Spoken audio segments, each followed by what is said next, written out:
ধনী হতে আল্লাহ পাক নিষেধ করেন নাই, ধনী হতে আল্লাহ নিষেধ করেন নাই, ব্যবসা করতে নিষেধ করেন নাই, ধন সম্পদ আল্লাহ পাক অর্জন করতেও নিষেধ করেন নাই, কিন্তু দুনিয়ার পূজা করতে আল্লাহ নিষেধ করেছেন, দুনিয়ার মোহে ডুবে যেতে আল্লাহ নিষেধ করেছেন।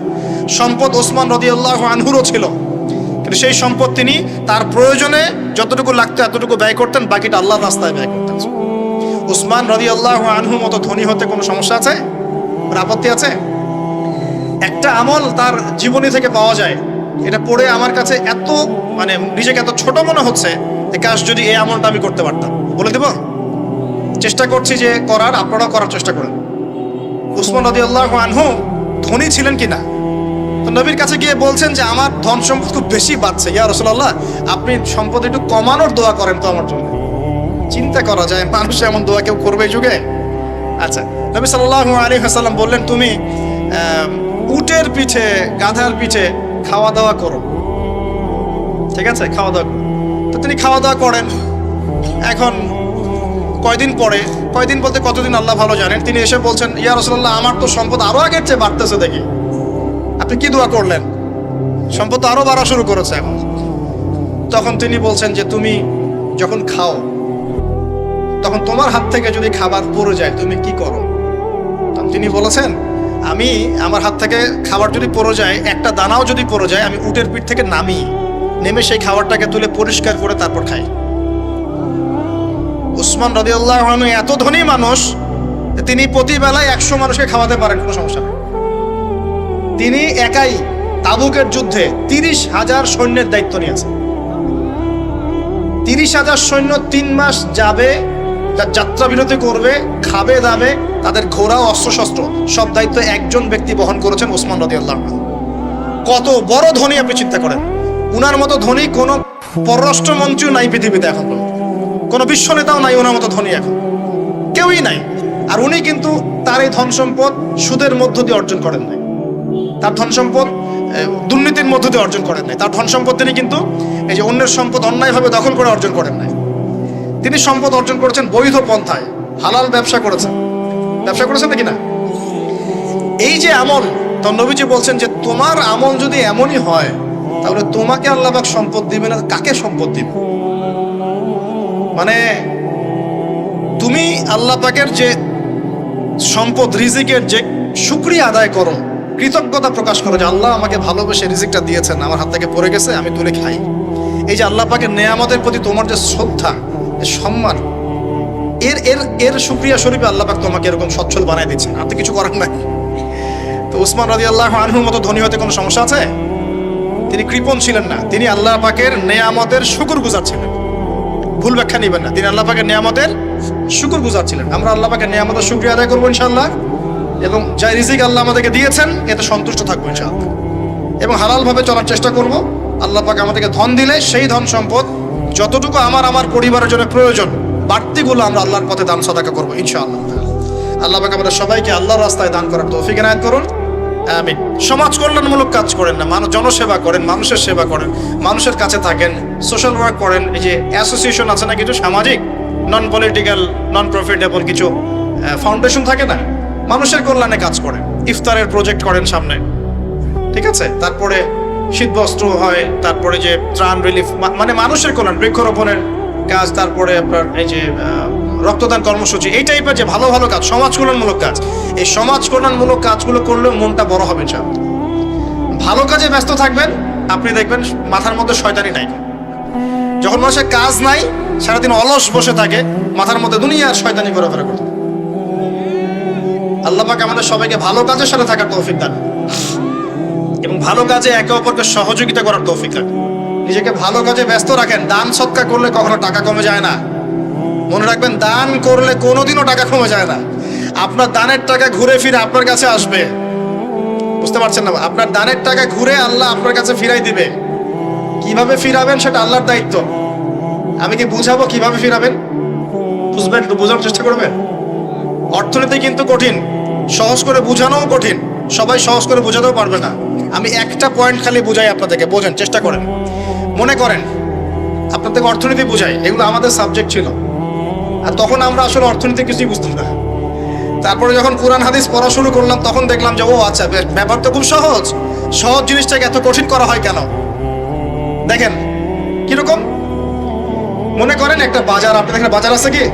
আচ্ছা, এই বাজারের মধ্যে ধরেন 100 ব্যবসায়ী আছে, আর ব্যবসায়ীরা ব্যবসা করে। আল্লাহ পাক ব্যবসা হালাল করেছেন না হারাম করেছেন? হালাল ব্যবসা। ব্যবসায় একটা 10 টাকার পণ্য আপনি চাইলে 30 টাকা, 40 টাকা, 50 টাকা, 100 টাকা বিক্রি করতে পারবেন কি না? পারবেন। মার্কেটের একটা ফিক্সড প্রাইস থাকে, মার্কেট প্রাইস, এটাকে বলে মার্কেট প্রাইস, যে একটা দাম নির্ধারণ করা হয় যে আমরা এই দামে সব সেল করবো, তাই না? আচ্ছা, আর ব্যবসায়ীরা ব্যবসা করছে, ব্যবসায় লাভও আছে লসও আছে, ঝুঁকিও আছে, লাভও হতে পারে লসও হতে পারে। এখন ব্যবসা করার সময় দেখা গেল যে এক ভাই লাভ করলো আর এক ভাই লস করলো, এমনটা হয় কি না? আচ্ছা, আল্লাহ পাক এখানে কি করেন জানেন?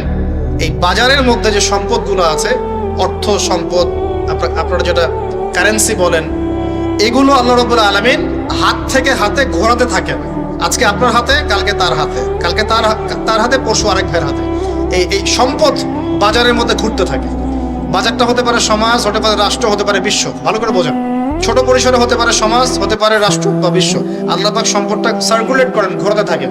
আজকে তার হাতে, কালকে তার হাতে, কালকে তার হাতে, এভাবে সম্পদ ঘুরতে থাকে। লাভ লসের রিস্ক আছে, কেউ লাভ করে, কেউ লস করে। এভাবে সম্পদ সার্কুলেট হতে হতে হতে আল্লাহ পাক যাকে ইচ্ছা ধনী বানান, যাকে ইচ্ছা গরিব বানান। কথা বুঝতে পারছেন? এটা হলো এই জায়গায় রিজিকটা নিয়ন্ত্রণ করেন সরাসরি আল্লাহ পাক।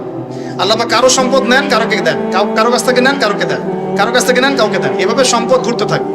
আর যদি দেখা যায় সম্পদ মানে চাহিদার চেয়ে কম হচ্ছে, আল্লাহ পাক সম্পদ উৎপন্ন করে দেন। জমিন থেকে উৎপন্ন করেন, আসমান থেকে উৎপন্ন করেন। আমি মানে বুঝাতে পারছেন? এরপরও যদি দেখা যায় যে সমাজে সংকট হলো, অন্য সমাজ থেকে আমদানি করতে হয়। যদি একটা রাষ্ট্রের সংকট হচ্ছে, অন্য রাষ্ট্র থেকে আমদানি করতে হয়। এভাবে একটা সিস্টেম চলে, ইসলামিক সিস্টেম। এখানে ব্যবসা হচ্ছে মূল। এখানে দায়িত্ব আল্লাহ নিয়ে নেন, কাউকে ধনী করবেন, কাউকে গরিব করবেন। সম্পদ ঘুরতে থাকবে, ঘুরতে থাকবে। এভাবে আল্লাহ পাক আপনার এই যে ধনী ব্যক্তি, মনে করেন যে সম্পদ এখানে লাভ করেছে, এই ব্যক্তির উপর আবার জাকাত ফরজ আছে। কি আছে? জাকাত ফরজ আছে। এখন এই যখন ধনী হবে, হিসাব পরিমাণ সম্পদ আসবে, তখন এই জাকাত দিবে গরিবকে। তখন যার হাত থেকে সম্পদ চলে আসছে, ওর কাছে আবার সম্পদ ফিরে যাবে। বুঝতে পারলেন কি কিভাবে সম্পদ আল্লাহ পাক ঘোরান? এর জাকাত ছাড়াও আছে সাদাকা। সাদাকা ছাড়া সাদাকাতুল ফিতর আছে, অনুদান আছে, এবং নরমালি আল্লাহ পাক কিন্তু সদকা করতে উৎসাহিত করেন। এভাবে একটা ইকোনমিক সিস্টেম চলতে থাকে, ছোট বা বড় পরিসরে। এভাবেই মদিনা টিকে ছিল, এভাবেই মদিনার ইকোনমিক সিস্টেম চলতো নবী সাল্লাল্লাহু আলাইহি ওয়াসাল্লামের যুগে। তো সেখানে আরো একটা বিষয় এক্সট্রা ছিল, যেটা এখন নাই।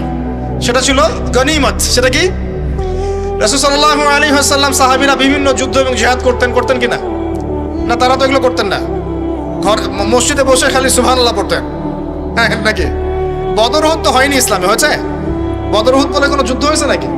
এগুলো বললে তো দেখা যাবে বাপরে বাপ, অবস্থা খারাপ। হ্যাঁ, জিহাদি বয়ান শুরু করে দিয়েছে। তখনই মুসলিমরা যুদ্ধে গিয়েছে এবং জয় করেছে, তখন বিপুল গনিমতের সম্পদ লাভ করেছে।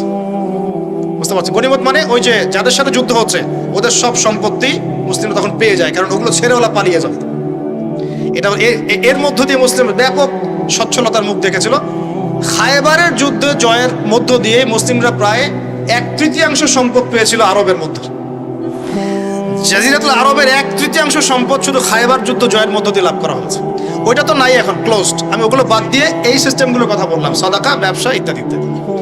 তার মানে ইসলামিক ইকোনমিক সিস্টেমের মধ্যে আল্লাহ পাক সম্পত্তি নিয়ন্ত্রণ করছেন এবং কাউকে ধনী বানাচ্ছেন, কাউকে গরিব করছেন। সম্পদ হাতে হাতে ঘুরছে, যে ধনী সে আবার জাকাত দিচ্ছে, তখন গরিবের কাছে ধনীর সম্পত্তি চলে আসছে। এখন চলমান সিস্টেমে কি সমস্যা হয়? যখন আপনি ব্যবসাটাকে গুটিয়ে নিয়ে সুদটাকে প্রাধান্য দিচ্ছেন, মানে সুদের মধ্যে কি লাভ লস দুটো রিস্ক আছে, ঝুঁকি আছে কোনো?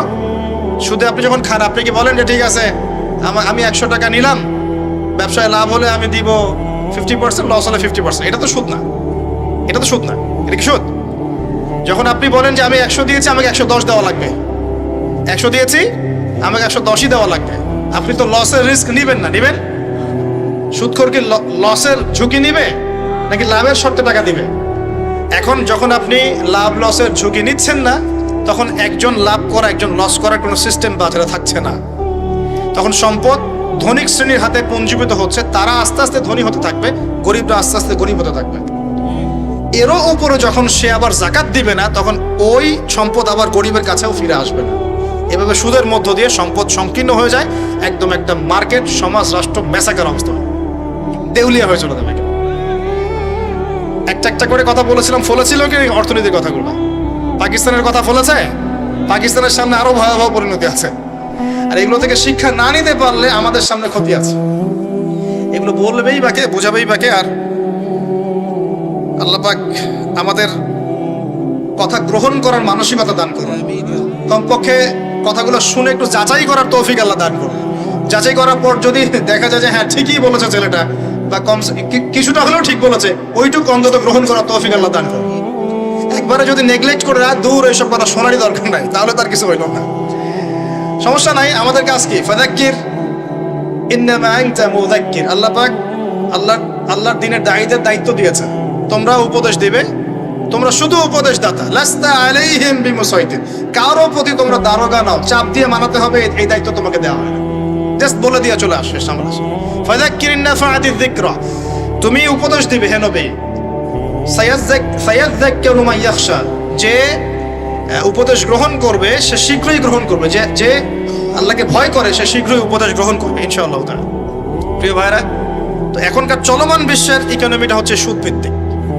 এই কারণেই ইকোনমিক সমস্যাগুলো, মন্দাগুলো, স্যাংশনগুলো, করাপশনগুলো, এগুলো সুযোগ থেকে যায়। আদারওয়াইজ ইসলামিক ইকোনমিক সিস্টেম পরিপূর্ণরূপে থাকলে এই সমস্যাগুলো হতো না। রমজান মাসে ওয়াদা নাম্বার 5, কয়টা ওয়াদা করছেন এই পর্যন্ত ভাই? 4টা। ওয়াদা নাম্বার 5 হচ্ছে রমজান মাসে যার যার যাকাত ফরজ হয়, যাকাত অবশ্যই যাকাত আদায় করে দিবেন ইনশাআল্লাহ। করবেন কি না? আপনারা কি মনে করেন যে নামাজই খালি ফরজ, যাকাত ফরজ না? যাকাত ফরজ না? যে কেউ যদি মনে করে নামাজ ফরজ, যাকাত ফরজ না, সে ব্যক্তি কাফের। হ্যাঁ, আমার ফতোয়া না, যে কোনো আলেমকে জিজ্ঞাসা করেন না, যে কোনো মাযহাবের আলেমকে জিজ্ঞাসা করেন, যে কোনো মাযহাবে। মান ফাররাকা বাইনাস সালাতি ওয়াজ যাকাত, যে ব্যক্তি সালাত এবং যাকাতের মধ্যে পার্থক্য করে সে ব্যক্তি মুসলিম মিল্লাহ থেকে খারিজ হয়ে যাবে। আবু বকর সিদ্দিক রাদিয়াল্লাহু আনহুর যুগে কিছু মানুষ যাকাত দিত না, দিতে চায় নাই। আবু বকর সিদ্দিকের মতো নরম মানুষ না মনে হয়, নরম মানুষ নামাজে দাঁড়ালেই ঝরঝর করে কান্না শুরু করেন, নরম মনের মানুষ, তিনি যাকাত অস্বীকারীদের বিরুদ্ধে যুদ্ধ করলেন। ইতিহাস পড়ে দেখেন। তারপরে তারা ভয়ে যাকাত দেওয়া শুরু করলেন। একজনের বিরুদ্ধে অ্যাকশন নেওয়া হয়েছে, বাকিরা ভয়ে যাকাত দেওয়া শুরু করেছে। রাষ্ট্রীয় কোষাগার সমৃদ্ধ হলো। মুসলিমরা কি ওই সময় সুদের মধ্য দিয়ে রাষ্ট্রীয় কোষাগার বৃদ্ধি করত? যাকাত ছিল, গনিমত ছিল, সাদাকা ছিল, ব্যবসা ছিল, কৃষি ছিল, এইগুলোর মধ্য দিয়ে তারা সমৃদ্ধ হতো। আর এই সমৃদ্ধি দিয়ে আমরা প্রায় 1200 বছর বিশ্ব শাসন করেছি। কত বছর? 1200 বছর আমরা বিশ্ব শাসন করেছি। আর এখন আমাদেরকে চাইতে হয়, লোন দেন, এই করেন, সেই করেন। আমাদেরকে নিচের হাত হইতে হয়েছে, নিচের হাত। কি লজ্জা আমাদেরকে নিচের হাত হতে হয়েছে, ওরা এখন উপরের হাত। ওরা আমাদেরকে এখন অনুদান দেয়, আবার সুদের শর্ত দিয়ে দিবে। আপনারা তো IMF বুঝবেন না, ওইটাতে আমি যাচ্ছি না। এমন কিছু শর্ত দিবে যেটা রাষ্ট্রের গলা দড়ি চিপে রেখে দিবে। এটা যারা এখানে বিজ্ঞ ব্যক্তিত্বরা আছেন তারা বুঝবেন আমার কথা। গলার মধ্যে দড়ি দিয়ে ফাঁস লাগিয়ে রেখে দিবে, এর নাম লোন দেওয়া। গলায় দড়ি দিয়ে ফাঁস ধরে রেখে দিবে, এর নাম লোন দেওয়া। দিবি না মানে টান দিয়ে নিয়ে দিবে। তারপর শ্রীলঙ্কা বানায় রেখে দিবে। শ্রীলঙ্কা এমনি হয়েছে নাকি? ওর গলায় আগে রশি পরাইছে, নে তুই নে, এগুলো সব নে। রশি আস্তে আস্তে টান দিছে দিয়ে এক পর্যায়ে যখন দেখছে এ তো আর আমার কিছু শোধ করতে পারবে না, টান দিয়ে সব নিয়ে নাও, দেউলিয়া শেষ। নেই শিক্ষা, বিশ্ব বুঝতে হবে কোরআন সুন্নাহ আল্লাহ পাক শুধু এই যে ঝাড়ফুঁক করার জন্য আর তাবিজ করার জন্য, হ্যাঁ, শুধু বরকত নেওয়ার জন্যই নাজিল করেন নাই। কোরআন এবং সুন্নাহ আল্লাহ পাক নাজিল করেছেন যাতে কোরআন সুন্নাহ দিয়ে আমরা চলমান সমাজের, বিশ্বের সমস্ত সমস্যাগুলোর সমাধান খুঁজে বের করতে পারি। না কি মনে হয় আপনাদের? এই জন্য আল্লাহ নাজিল করেন নাই? আমি একটা আয়াত বলি তাহলে বুঝবেন। আল্লাহ বলছেন সূরা নাহল আয়াত নাম্বার 89, সূরা নাহল আয়াত নাম্বার 89 আল্লাহ পাক বলছেন বিসমিল্লাহির রহমানির রহিম, ওয়া নাযালনা আলাইকাল কিতাব, হে নবী আমি আপনার প্রতি এমন একটা কিতাব নাজিল করে দিয়েছি, মানে কোরআন, তিবিয়ানান লিকুল্লি শাই, যে কিতাব প্রতিটা বিষয়কে ব্যাখ্যা করবে ইনশাআল্লাহ। ব্যাখ্যা করে কিনা? কোরআন প্রতিটা বিষয়কে ব্যাখ্যা করে কিনা? ওয়া হুদান, এবং কোরআন হবে আমাদের জন্য হেদায়াত, মানে পথ নির্দেশ, গাইডেন্স। ওয়া রাহমাতান, এবং আল্লাহর পক্ষ থেকে রহমত, দয়া। ওয়া বুশরা লিল মুসলিমিন, আর মুসলমান জাতির জন্য এই কোরআন হচ্ছে সুসংবাদ। বলি সুবহানাল্লাহ। এই কোরআন যদি পড়ি না, বুঝি না, আমল করি না, তাহলে এর সমাধান কেমন করে বের করব? আল্লাহ পাক আমাদেরকে এমন ওলামায়ে কেরাম দান করুন, এমন প্রজন্ম দান করুন, এমন যুব সমাজ দান করুন, এমন নেতৃত্ব দান করুন, যারা কোরআন এবং সুন্নাহর জ্ঞান দিয়ে পুরো বিশ্বটাকে শাসন করতে পারবে ইনশাআল্লাহ। আল্লাহ পাক, আমি দোয়া করি আল্লাহ পাক আমাদের ঊর্ধ্বতন কর্তৃপক্ষ সহ সবাইকে এমন হেদায়েত দান করুন, যে হেদায়েতের আলোকে তারা কোরআন সুন্নাহর কাছে এমনভাবে আত্মসমর্পণ করবে যে ওই হেদায়েতের আলো নিয়ে, ওই আলোর মশাল নিয়ে ইনশাআল্লাহ বিশ্বটা জয় করবে ইনশাআল্লাহ। এমন প্রজন্ম আসবে ইনশাআল্লাহ। যদি এই এস্টিমেশনগুলা, প্রেডিকশনগুলা ফলে, এরকম প্রজন্ম যে আসবে এটাও একদিন ফলবে ইনশাআল্লাহ। তাহলে আমরা নিয়াত করতে পারি কি, 7 নম্বর ওয়াদা করতে পারি যে আমরা সবাই কোরআন এবং সুন্নাহর ইলমটা অর্জন করব ইনশাআল্লাহ। কমপক্ষে বেসিক কিছু জ্ঞান অর্জন করব ইনশাআল্লাহ। আমি বলছি না যে সবাইকে মুফতি হওয়া লাগবে, সবাইকে দায়ী হতে হবে, সবাইকে একদম মুফাসসির হতে হবে, এটা জরুরি না, এটা মানুষ পারবেও না। কিন্তু কমপক্ষে ইসলামের বেসিক জিনিসগুলো কি আমরা শিখতে পারি না ভাই? শেখার জন্য কি খুব কষ্ট করতে হবে? আল্লাহ পাক আমাদের সবাইকে খাস নিয়াত করার তৌফিক দান করুন, খালেস নিয়াত করার তৌফিক দান করুন। দ্বীনের জ্ঞান অর্জন আল্লাহ পাক ফরজ করেছেন ভাই। দ্বীনের জ্ঞান অর্জন করা মুস্তাহাব বিষয় নয়, নফল কিছু নয়। তালাবুল ইলমি ফরিদা আলা কুল্লি মুসলিম, প্রত্যেক মুসলমানের উপরেই দ্বীনের ইলম অর্জন করাটা ফরজ। এটা কি নফল? আমরা নিজেরা অর্জন করব, আমাদের সন্তানদেরকে শেখাবো, মা বোনদেরকেও শেখাবো ইনশাআল্লাহ। মা বোনদেরকে শেখানো লাগবে না ভাই? খালি চুলাই ঠেলবে সারা জীবন? নাকি দিনের কিছু জ্ঞান অর্জন করাতে হবে? নাকি করাতে হবে না? আল্লাহ পাক আমাদের সবাইকে আদর্শ ইসলামিক পরিবার দান করুন বলি আমি। যে কথা বলতে গিয়ে এসেছি, গভীরে চলে গেছিলাম। আপনারা যাকাত দিয়েন, রমজান মাসে আল্লাহর ওয়াস্তে যাকাতগুলো দিয়ে দিয়েন, এবং আল্লাহর ওয়াস্তে একটু ওয়াদা করেন আর যাই করেন অর্থনৈতিক জীবনে সুদের সাথে সম্পৃক্ত হবেন না। হবেন? সুদের পাপ কি? নিজের মায়ের সাথে জেনা করা। এই হাদিস কেউ শোনায় নাই ভাই? সুদের পাপের 70টা বা 73টা শাখা আছে। তার সবচেয়ে উঁচুটা আমি বলেছি কোরআন থেকে, আল্লাহ এবং তার রাসূলের সাথে যুদ্ধ করা। সবচেয়ে নিচের পাপটা কি জানেন? সবচেয়ে নিচের পাপ হচ্ছে নিজের মাকে বিয়ে করা। নাউযুবিল্লাহ। নিজের মাকে কেউ বিয়ে করে? এর চাইতেও জঘন্য কাজ হলো সুদ খাওয়া, কারণ সুদের মধ্য দিয়ে মানুষের রক্তকে চুষে খাওয়া হয়। আর মেরাজের রাতে যখন নবী সাল্লাল্লাহু আলাইহি ওয়াসাল্লাম, যে মেরাজের কথা বলছিলাম, তিনি আল্লাহর সাথে সাক্ষাৎ করতে গিয়েছিলেন, তখন জাহান্নামের অনেক আযাব তিনি দেখেছেন। আর কিছু প্রশ্ন করতে পারে মানুষ যে জাহান্নাম কি তাহলে আগে তৈরি হয়ে আছে, আযাব কি এই সেই, এগুলো অ্যান্সার দেওয়ার জন্য আরেকটা লেকচার লাগবে। মনে রাখবেন, সময় এর নিয়ন্ত্রণ আল্লাহর হাতে। আমাদের কাছে অতীত, বর্তমান, ভবিষ্যৎ এই বিষয়গুলো আছে, আমাদের টাইম ফ্রেমের মধ্যে এটা আছে। আল্লাহ পাকের কাছে এইভাবে সময় না যে অতীত একটা, এটা বর্তমান, এটা ভবিষ্যৎ, এমন নয়। সবকিছু আল্লাহর সামনে, সবকিছু। আমরা যেখানে ঘুরি, এই সৌরজগতে আমরা ঘুরছি, এই যে ওয়াজ করছি যখন আমরা, এখনো জমিনটা ঘুরছে কিনা? আমাদেরকে নিয়ে পৃথিবী ঘুরছে শূন্যের মধ্যেই। সুবহানাল্লাহ বলেন। আমাদেরকে নিয়ে পৃথিবী এখনো এই মুহূর্তেও শূন্যের মধ্যে ঘুরছে, আসমানে ঘুরছে কিনা? আমরা কি টের পাচ্ছি? টের পাচ্ছি না। সূর্য উঠছে, আমাদের কাছে মনে হয় যে একটা দিন আসলো, ডুবলো, একটা রাত হয়ে গেল। যদি আল্লাহ পাক পৃথিবীর ঘোরার গতিটাকে কমায় দেন, তাহলে কি হবে জানেন? দিন রাত লম্বা হয়ে যাবে। বুঝেন না? মনে আল্লাহ পাক যদি এই যে আমরা ঘুরছি মনে করেন এভাবে, আল্লাহ যদি গতিটাকে কমায় দেন, আস্তে আস্তে ঘুরে, তাহলে দিন রাত লম্বা হয়ে যাবে।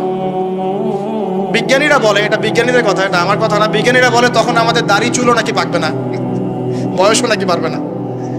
যাই হোক, ওটা ওদের থটস, এটা আমাদের থটস না। আলোর বেগে যদি মানুষ মহাবিশ্বে, মহাকাশে সফর করতে পারে, আলোর বেগের চেয়ে বেশি বেগে, এখনকার সায়েন্সরা বলে, ওরাই বলে যে মানুষ তখন ফিউচারে চলে যেতে পারে, ভবিষ্যতে যেতে পারে, আলোর বেগে যদি সফর করতে পারে। এটা ওদের কথা, আমরা এইসব আলোচনা যাচ্ছি না। বলছি সময়ের নিয়ন্ত্রণ কার হাতে? আল্লাহর হাতে। বারজাখ বলে একটা জগৎ আল্লাহ তৈরি করেছেন। কি নাম? বারজাখ। এই জগৎটা হচ্ছে আমাদের দুনিয়ার জগৎ আর জান্নাত জাহান্নামের যে কিয়ামতের দিন, এর মাঝখানের একটা জায়গা। এখানে ইল্লিন আর সিজ্জিন দুটো স্তর আছে, একটা নাম ইল্লিন, একটা সিজ্জিন। এই দুনিয়ার নেককার মানুষ যারা, তাদের আত্মাগুলোকে আল্লাহ পাক এই যে ইল্লিনে নিয়ে গিয়ে রেখে দেন।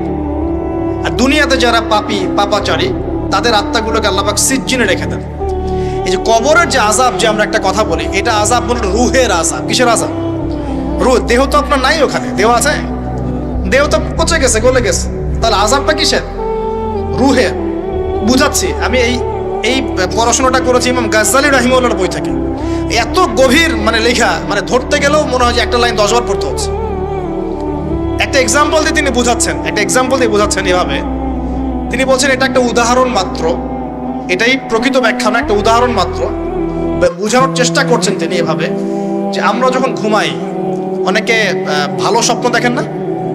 ভালো স্বপ্ন দেখে আপনার কাছে ভালো লাগছে, খুব মজা লাগছে না?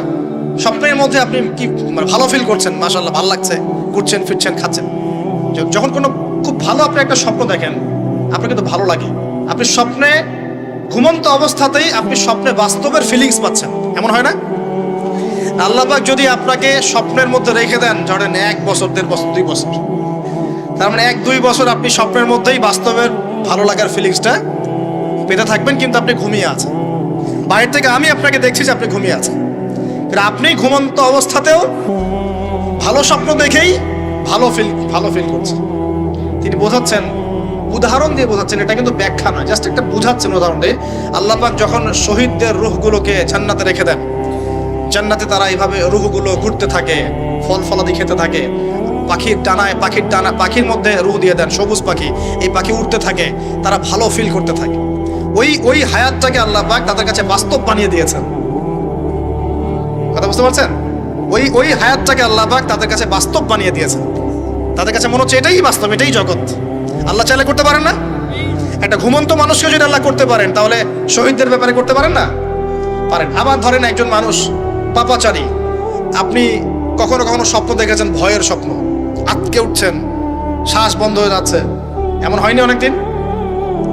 আর হবে তো বেশি, কারণ কানে তো হেডফোন দিয়ে গান শোনেন, আর হেডফোন কানে দিয়ে ঘুমান, FM শুনতে শুনতে ঘুমান, হ্যাঁ এই কি করতে করতে ঘুমান। ঘুমানোর আগে তো দোয়া কালাম নাই, দোয়া কালাম মাসলুম দোয়া কালাম তো নাই, সূরা মুলক নাই, সূরা বাকারা শেষের আয়াত নাই, ইত্যাদি নাই, পবিত্রতা নাই, বিছান ছাড়েন না, লাইটস অফ করেন না। আপনার সুন্নত মাফিক তো ঘুমাচ্ছি না। ঘুমানোর কতগুলো সুন্নত জানেন?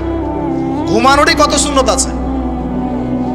ইস্তেঞ্জা করতে হয়, ওযু করে আসতে হয়, পারলে মেসওয়াক করে নেয়, বিছান ঝাড়তে হয়, বিসমিল্লাহ বলে লাইট অফ করতে হয়, দরজায় খিল দিতে হয়, পাত্র যদি থাকে খাবার পাত্র, পানির পাত্র ঢেকে দিতে হয়, তারপরে পড়তে হয় বিছানায় গিয়ে আয়াতুল কুরসি, সূরা বাকারা শেষের 2-3টা আয়াত, সূরা ফালাক নাস ইখলাস, হাত একত্রিত করে ফু দিয়ে সারা গা মাসাহ করতে হয়। ডান কাত হয়ে আল্লাহুম্মা বিইসমিকা আমুতু আহইয়া বলে এই যে 33 বার সুবহানাল্লাহ, 33 বার আলহামদুলিল্লাহ, 34 বার আল্লাহু আকবার পড়তে পড়তে ঘুমাতে হয়। কয়জন জানে কয়জন ঘুমানোর সুন্নত? ঘুমানোর আগে এখন কানে হেডফোন, ব্লুটুথ, হাবি জাবি এইসব দিয়ে যুবকরা ঘুমাচ্ছে। প্রতিটা কাজ নবীর সুন্নত মতো করার চেষ্টা করবো, আল্লাহ পাক তৌফিক দান করুন। এই যে 9 নম্বর ওয়াদা করেন, জীবনের প্রতিটা কাজ নবীর সুন্নাহ মতো করবেন। রাজি আছেন ইনশাআল্লাহ? একদম চেহারা থেকে শুরু হবে, চুল দাড়ি পোশাক আশাক থেকে শুরু হবে।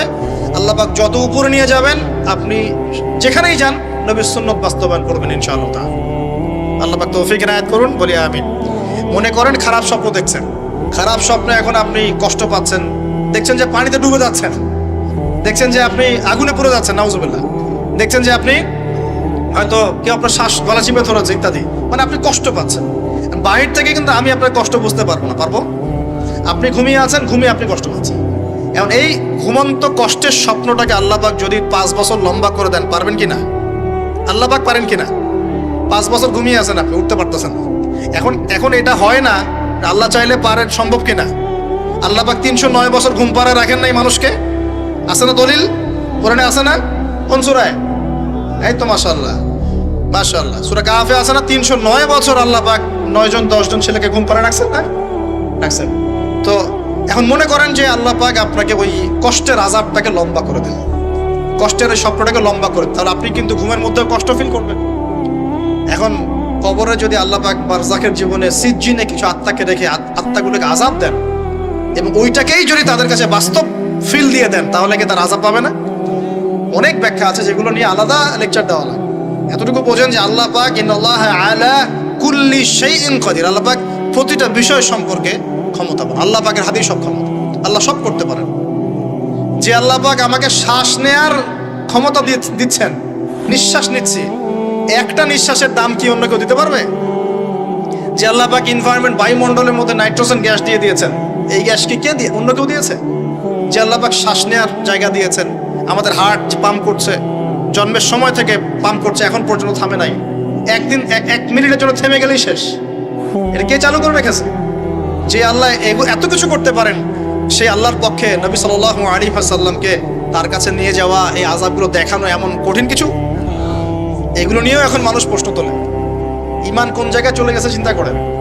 তো এখানে নবীজি অনেকগুলো শাস্তি দেখেছেন, তার মধ্যে একই পাপের কারণে তিনটা শাস্তি দেখেছেন। কয়টা ভাই? এই সেই বিখ্যাত পাপের নামটাই হচ্ছে সুদ। কি নাম সেই পাপের? একবার দেখেছেন কিছু লোককে রক্তের নদীতে ফেলে দিয়ে মাথা ফাটিয়ে দেওয়া হচ্ছে। জিজ্ঞাসা করলেন এরা কারা? জিবরাইল আলাইহিস সালাম বলছেন এরা আপনার উম্মতের সেই সব ব্যক্তি যারা সুদ করছিল। রক্তের নদী কেন? কারণ রক্ত চুষে খাইতো তারা মানুষ। মাথা কেন ফাটাই দেওয়া হচ্ছে? কারণ এই মাথা দিয়ে বলেছিল ইন্নামাল বাইউ মিসলুর রিবা, ব্যবসা সুদ একই জিনিস। এই শয়তানি মাথা থেকে বেরোছে, এই কারণে মাথা ফাটিয়ে দেওয়া হচ্ছে। আর একটা শাস্তি দেখেছেন, তারা পাথর খাচ্ছে, পাথর, বড় বড় পাথর খাচ্ছে, পিছনের রাস্তা দিয়ে পাথর বের হয়ে যাচ্ছে। জিজ্ঞাসা করলেন কাদের কি কারণে শাস্তি দেওয়া হচ্ছে? জিবরাইল আলাইহিস সালাম বললেন এটাও সুদের কারণে। 3 নাম্বারটা দেখেছেন তিনি, যে কিছু মানুষ শুয়ে আছে আর এই পেটটা, এই বাড়ি, আমাদের বাড়ি যেমন উঁচু, বাড়ির মতো উঁচু হয়ে আছে পেটটা, আর পেটের ভিতরে অজগরের মতো বড় বড় সাপ কিলবিল কিলবিল করছে। এই 3টা শাস্তি তিনি দেখেছেন। দেখে জিবরাইল আলাইহিস সালামকে বলছেন এই 3টা শাস্তি কি কারণে? 3টার ক্ষেত্রেই জিবরাইল আলাইহিস সালাম বলেছেন সুদের কারণে, সুদের কারণে, সুদের কারণে। আল্লাহ পাক আমাদেরকে হেফাজত করুন। 10 নাম্বার নিয়াত, আমরা সবাই হালাল খাওয়ার চেষ্টা করবো ইনশাআল্লাহ। আমরা হারামের দিকে যাবো না ইনশাআল্লাহ। হালাল রিজিক আল্লাহ যতটুকু দিবেন এতটুকুতে সন্তুষ্ট থাকবো ইনশাআল্লাহ।